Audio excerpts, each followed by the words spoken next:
And this of course means there's no blue this time round, which was unfortunately my favourite colour. Next up, we have news thanks to the latest iOS 16 Beta 5 that Apple have finally updated the battery icon in their new iOS, and we can choose if we want to see a battery percentage. The option disappeared after Face ID was introduced and there wasn't enough space, but in the latest iOS we've got a toggle that you can switch on or off, and it's going to display the battery percentage inside the battery icon itself. Next up, we've got another reveal of the iPhone 14 Pro Max thanks to a new tweet from Fix Apple.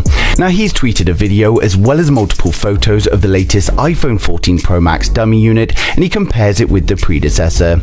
You can see that while they are incredibly similar, the iPhone 14 Pro Max is slightly taller and is expected to come with a taller aspect ratio. Of course, the biggest change is going to be the punch hole cameras on the display and slightly thinner bezels, but this can't be seen properly in the dummy units. Now Majin Buu has also taken to Twitter to show his comparisons with the dummy unit, but his focus has been on the cameras.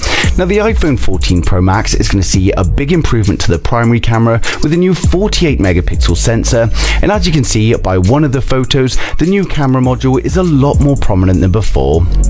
Now overall, the iPhone 14 series is just a refinement of their predecessors, but with plenty of upgrades in the hardware and of course the latest iOS to bring us new features. While it's probably not going to be worth an upgrade from the 13, for anyone on an older model or looking for their first iPhone, then it's going to be a great choice. Now for those excited for the Apple iPhone 14 though, we're now going to run through the full specs, design and the expected pricing of each model in the range. For my regular viewers, you guys have seen this, so just skip to the next video, but if you are new here, then hit subscribe now and we'll get right into it. To start with, the new entry-level model is going to be the iPhone 14. With the iPhone 14, we get a 6.1-inch Super Retina OLED display. It's expected to be an 1170 by 2532 resolution, and while many sources claim it's a 90Hz display, there is a chance that it could still be 60Hz. On the front, we'll be getting a 12 megapixel selfie camera, but unlike the Pro models, we will have a notch instead of a punch hole camera. On the rear, it's looking like a dual camera setup, and while early rumors suggested a LiDAR scanner, that's unfortunately not going to be the case. The dual camera setup is going to consist of a wide angle and an ultra wide camera, and the phone is going to be powered by the A15 Bionic that we saw last year, although it will likely be modified slightly and it may still come under an A16 model name. It's going to be coming with 6GB of RAM and a choice of 128, 256 or 512 storage.